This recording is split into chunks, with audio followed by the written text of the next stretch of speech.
Dear students, दक्षिण America की संरचना से संबंधित इस वीडियो सीरीज में आपका स्वागत है। आज के इस वीडियो में मैंने दक्षिण अमेरिका की एक संरचनात्मक विशेषता, जिसे हम मैदानी क्षेत्र कहते हैं, उसके बारे में जानकारी देने का प्रयास कर रहे हैं। जैसा कि पूर्व के वीडियो में मैंने पहले ही बता दिया है कि दक्षिण अमेरिका में 3 प्रमुख संरचनात्मक विशेषताएं हैं, जिसमें अल्पाइन संरचना, शील्ड संरचना और गर्त संरचना शामिल हैं। पूर्व के वीडियो में मैंने अल्पाइन संरचना और शील्ड संरचना का वर्णन आपके सामने प्रस्तुत कर दिया है और आज के इस वीडियो के द्वारा शील्ड संरचना और उससे संबंधित गर्त संरचना और उससे संबंधित विशेषताओं के बारे में हम लोग जानकारी प्राप्त करेंगे। वास्तव में दक्षिण अमेरिका एक ऐसा महादेश है जहां अल्पाइन संरचना, शील्ड संरचना और गर्त संरचना तीनों ही पाया जाता है। जहां तक गर्त संरचना का संबंध है, यह जिसे इंग्लिश में 4 डीप स्ट्रक्चर के नाम से हम जानते हैं, जियोलॉजिकली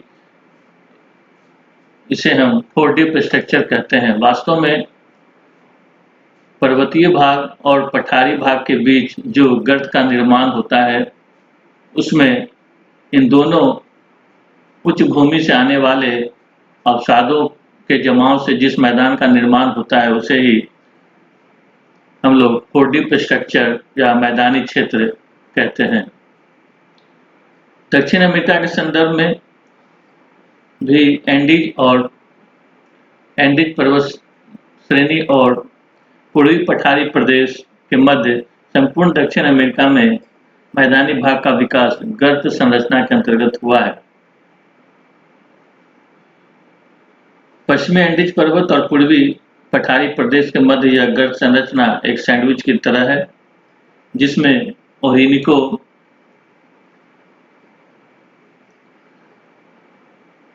अमेजन, पराना पराग्वे नदियों द्वारा लाए गए अवसादों से इस मैदान का विकास हुआ है। वास्तव में यह एंडीज पर्वत निर्माण के बाद शेष बचे छिछले सागरीय भाग का ही अवशिष्ट गर्त भाग है, जिसमें निकटवर्ती उच्च भागों से अवसादों को लाकर जमा किया गया है। स्टूडेंट्स, संरचना की दृष्टि से इस मैदान को भी 4 मैदानों में बांटा जाता है। भूवैज्ञानिकों का विचार है कि इन मैदानों के मध्य कहीं-कहीं कठोर संरचनाएं, चट्टानी संरचनाएं भी मिलती हैं। अमेजन बेसिन में बीच-बीच में नदियों के मिलन बिंदु पर बने दलदली भाग को यहां चापाडोस क्वेट्सा कहा जाता है। इस मानचित्र के द्वारा आप यहाँ फैले मैदानी भाग को देख सकते हैं, जिसमें लानोस, अमेजन बेसिन, सेल्वा का मैदान, पंपास क्षेत्र शामिल है। अमेजन बेसिन के उत्तर में ग्याना उच्चभूमि तथा दक्षिण में ब्राजील पठार के मध्य सीमित है, जैसा कि इस मानचित्र में आप देख सकते हैं।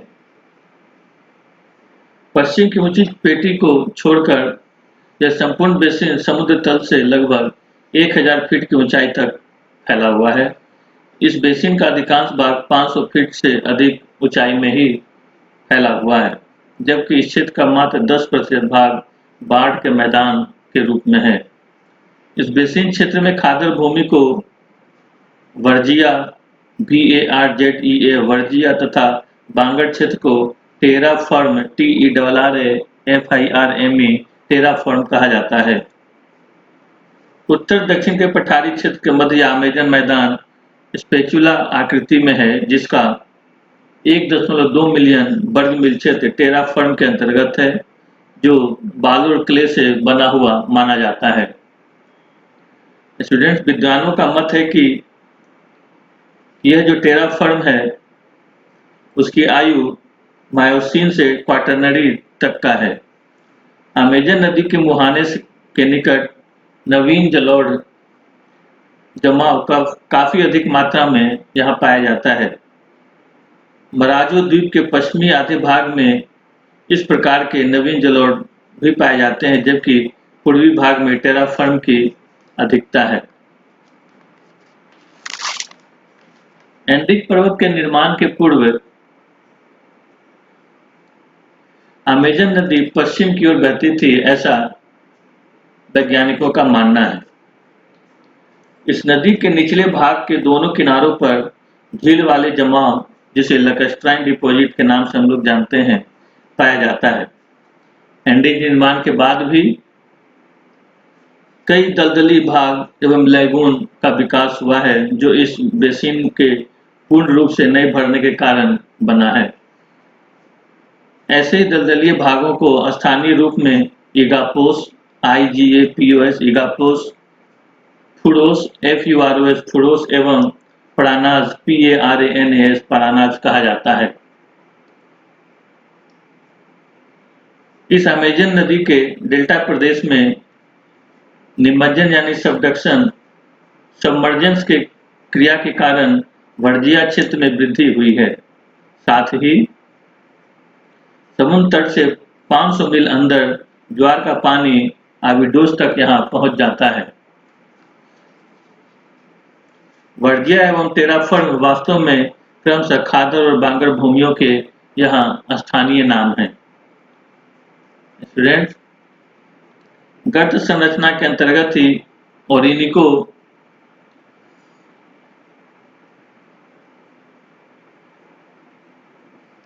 निम्न भूमि भी शामिल है।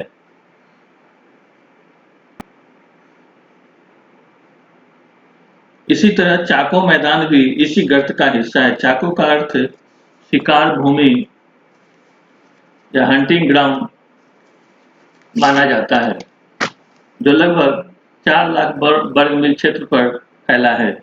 इस मैदान के पूरब में ब्राजीलिया तथा पश्चिम में पंपरा सिएरा एवं उप एंडीज का विस्तार मिलता है। यह अवसादीकरण से बना एक बृहत मैदानी क्षेत्र है। सामान्य रूप से इस मैदान की ढाल मंद रूप में पूर्व तथा दक्षिण पूर्व की ओर है। इस मैदान में पराग्वे मुख्य नदी है, जो इस मैदान में बहने के दौरान निम्न या फिर नए के बराबर अपरदन कार्य करती है। पिल्कोमायो के उत्तर में पराग्वे चाको में कई दूसरी छोटी छोटी नदियां आकर मिलती हैं। बोलिविया प्रदेश के चाको क्षेत्र की विशेषताएं पराग्वे एवं अर्जेंटीना के बृहत मैदान से बिल्कुल ही अलग है। इसके दक्षिण भाग की जानकारी काफी कम है तथा यह विश्व के सबसे बृहद प्रदेशों में स्थान रखता है। बोलिविया चाको के उत्तर में लानोस में छोटी छोटी पहाड़ियों का एक क्रम मिलता है, जो उत्तर पश्चिम से दक्षिण पूर्व की ओर है। संरचना की दृष्टि से यह अभी भी नदियों द्वारा लाई जाने वाली जलोढ़ के द्वारा निक्षेपण से निर्माण की प्रक्रिया में सक्रिय है। स्टूडेंट्स, दक्षिण अमेरिका में 4 स्ट्रक्चर के अंतर्गत लानोस, अमेजन बेसिन जिसमें सेल्वा और पंपास का क्षेत्र प्रमुख है, इसे हम लोग पंपा मैदानी क्षेत्र, सेल्वा मैदानी क्षेत्र और लानोस मैदानी क्षेत्र के नाम से जानते हैं। दक्षिण अमेरिका की भौगोलिक स्थिति से स्पष्ट होता है कि लानोस का विस्तार इसके उत्तरी क्षेत्र में, सेल्वा का विस्तार मध्यवर्ती क्षेत्र में तथा ग्रांड चाको और पैम्पास का विकास दक्षिणी मध्य क्षेत्र में हुआ है। इन मैदानी क्षेत्रों का विस्तार पूर्व में मैदान के रूप में जाना जाता था, जहां आज कई प्रकार के फसलों का उत्पादन किया जा रहा है। लानोस, सेल्वास और पैम्पास 3 अलग-अलग प्रकार के मैदानी क्षेत्र हैं, जिसमें सेल्वा ट्रॉपिकल क्षेत्र में और पंपास टेम्परेट ग्रासलैंड के अंतर्गत शामिल है। इस प्रकार यहाँ इस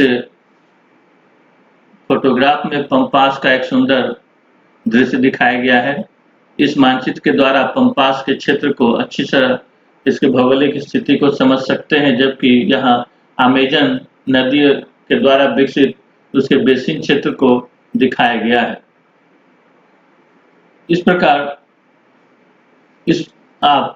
आपने दक्षिण अमेरिका के मैदानी संरचना को समझ लिया है। धन्यवाद।